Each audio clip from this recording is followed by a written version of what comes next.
A inovação é um dos principais caminhos para tornar o saneamento mais eficiente, sustentável e preparado para os desafios do futuro, da adoção de novas tecnologias ao desenvolvimento de materiais, processos e modelos de gestão. O setor vive um momento em que criatividade e conhecimento técnico são fundamentais para ampliar a qualidade dos serviços, aumentar a resiliência e contribuir para o desenvolvimento sustentável. Seja muito bem-vindo, muito bem-vinda. Está começando mais um Diálogos da Água.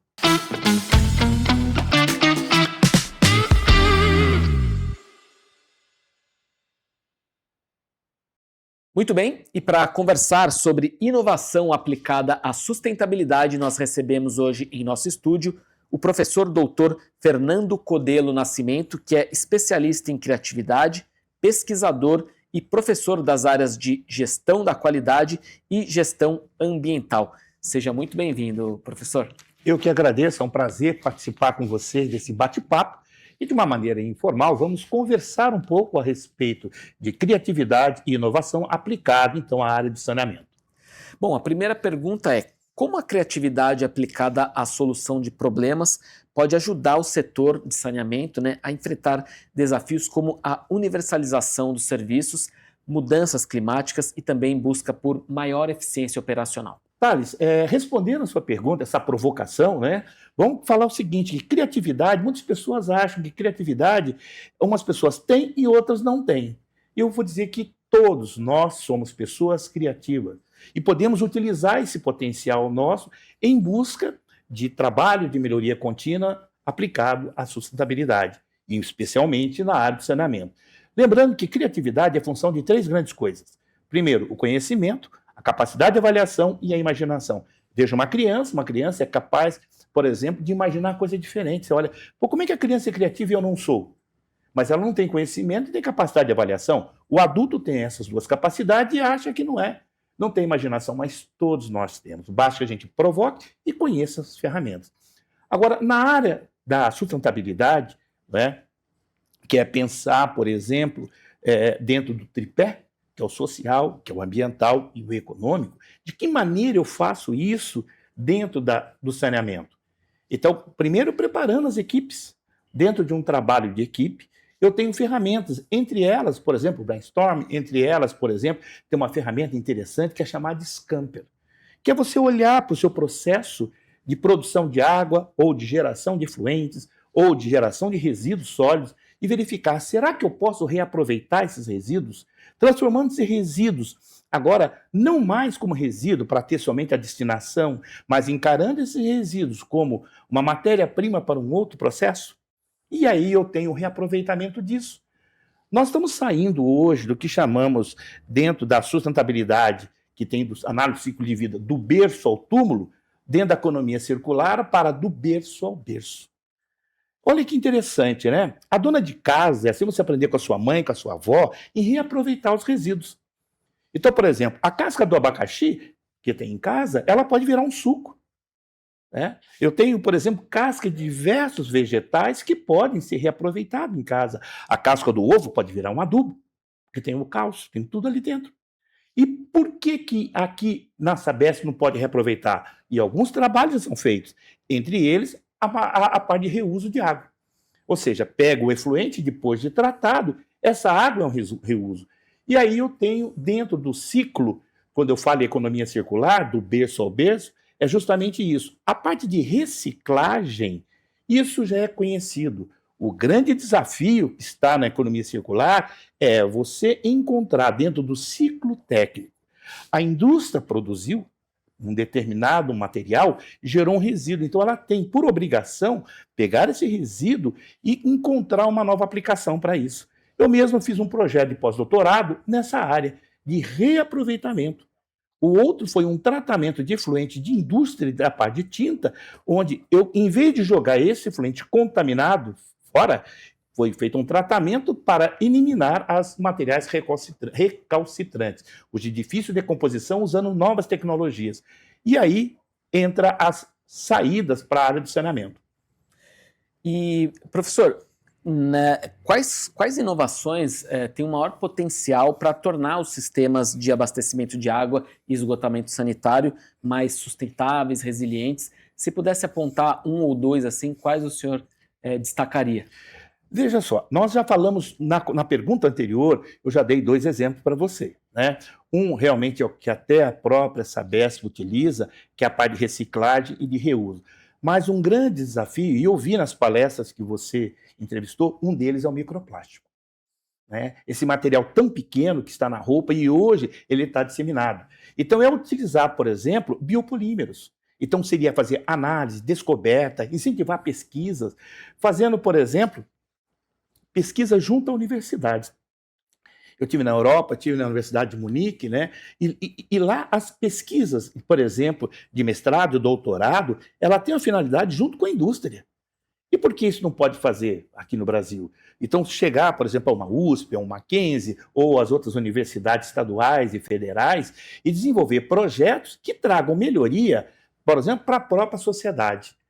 Então, são objetos reais, onde eu vou trabalhar a melhoria na descoberta de novos materiais ou de novas tecnologias. Eu posso trabalhar num foco de produto e posso trabalhar num foco de processo.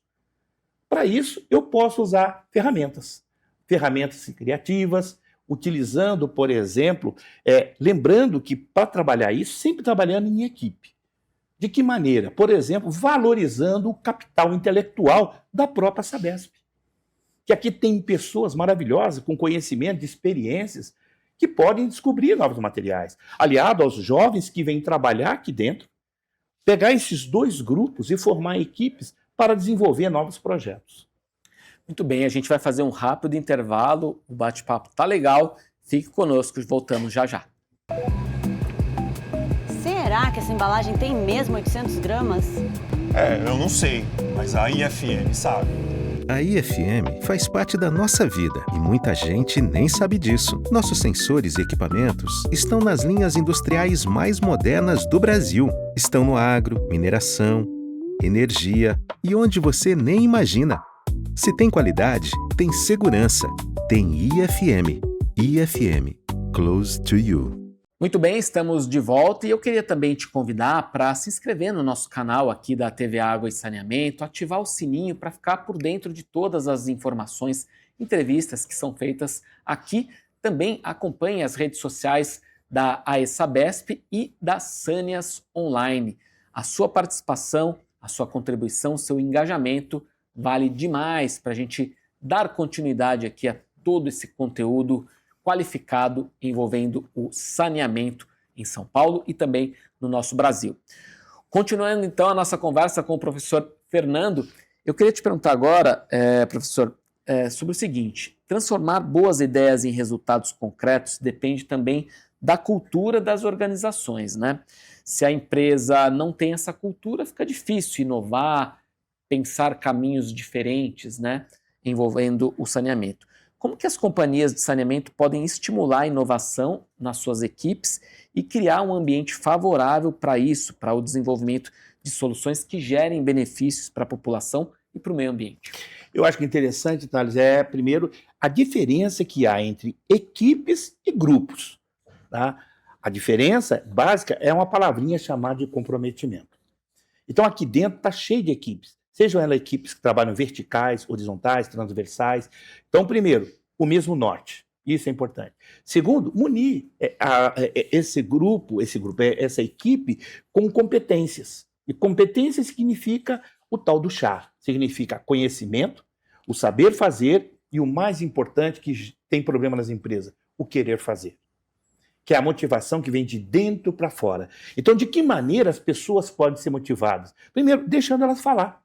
Escutando essas pessoas e que essas ideias sejam valorizadas. Lembra do valorização do capital humano, do capital intelectual? As novas ISOs que vocês têm aqui, a 9001, que é de 2015, vai entrar agora em vigor a 26, já em abril, entrou agora em abril, e a 14.000, que vai entrar em setembro, né? Todas elas vão exigir a valorização do capital.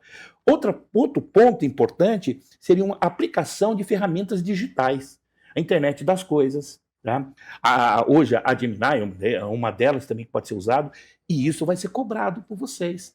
Mas por que utilizar isso? Na busca de soluções sustentáveis ou soluções inovadoras. E quando a gente fala em inovação, eu tenho dois tipos. A incremental e a disruptiva. Eu não preciso ser aquela disruptiva que eu vá quebrar grandes paradigmas, mas eu posso fazer pequenas mudanças. E um quarto seria a aplicação de gestão ágil. As ferramentas ágeis, como o Scrum. O Scrum é uma ferramenta que você pega teu projeto e você divide em pequenos microprojetos. Um exemplo muito claro. Quando você vai à feira comprar um pastel, né? Enquanto você está esperando fritar o seu pastel de queijo, de carne, o que a dona da feira faz daquela barraca? Ela te dá um pedacinho de massinha frita. Veja, ela está agradando o cliente. Então, quando eu pego o meu projeto e divido em pequenos projetos, eu consigo enxergar os resultados mais fáceis. A outra coisa é a aplicação do Kanban, que é uma ferramenta japonesa da qualidade que pode ser aplicada ainda hoje. Onde eu pego e veja o que eu já fiz, o que eu estou fazendo e onde eu quero chegar. E com isso, aplicando, por último, o Design Thinking, que é a gestão de projetos aplicado com criatividade. Então, por exemplo, o que eu quero de inovação? Eu quero melhorar algo, eu quero partir de algo novo, eu quero desenvolver alguma ferramenta de sustentabilidade nova para diminuir o impacto ambiental e melhorar o negócio da companhia e trazer dinheiro para os meus acionistas. Para finalizar, Fernando, que mensagem você deixaria para aquele profissional, jovem, quem quer que seja, que está lá na sua empresa, é criativo, quer inovar, mas às vezes fica ali retraído? Que mensagem passar para essa pessoa? Primeiro, um fator que é ser resiliente. Ou seja, acreditar que ele é capaz de desenvolver novos negócios. Olhar para o seu negócio, olhar para trás. O que eu poderia fazer de diferente? A pergunta sempre é, de que maneira eu poderia fazer isso de outra forma? E com isso, abre-se um leque. Tem uma ferramenta que eu uso que me permite estudar, e até hoje mesmo, eu estava dando um curso lá no IPEM, né, que é a ferramenta tal do 6M. Né? O pessoal chama lá, que é o diagrama de causa e efeito ou espinha de peixe. Tem um amigo meu chamado de mamamamememé. O que é mamamamemé? Máquina. Então, por exemplo, o que eu poderia modificar nessa máquina? Será que eu podia usar uma máquina diferente? Matéria-prima, material. Será que eu poderia usar um material diferente? Tá? Depois, outro mão de obra. Será que eu poderia qualificar minha mão de obra? Método. Será que o método, da forma como eu faço, está correto? Poderia usar um método diferente? Medida. Será que os indicadores estão corretos? E o outro seria o meio ambiente. Como esse meio ambiente interfere no processo? Então, eu te dei uma metodologia de como eu posso modificar meus processos e produtos de forma a buscar uma sustentabilidade, uma maior rentabilidade e atingir a sustentabilidade nos 3 pilares. Primeiro, no social, estou melhorando o capital da empresa, o capital humano. Depois, econômico, eu estou agradando os acionistas da companhia porque eu estou trazendo resultados positivos. E o meio ambiente, estou agradando a todo o pessoal no meio ambiente porque eu estou minimizando os impactos ambientais. Esse é o recado que eu deixo para o público que está assistindo. Muito bem, em nome da TV Água e Saneamento e também da ESABESP, agradecemos a sua participação, Fernando Codelo Nascimento. Muito obrigado. Eu que agradeço, Thales. É um prazer estar com vocês aqui. E obrigado a vocês também que acompanharam mais um Diálogos da Água. Fique atento, se inscreva no nosso canal, ative o sininho para ficar por dentro de todas as entrevistas. Nos vemos no próximo programa. Tchau, tchau!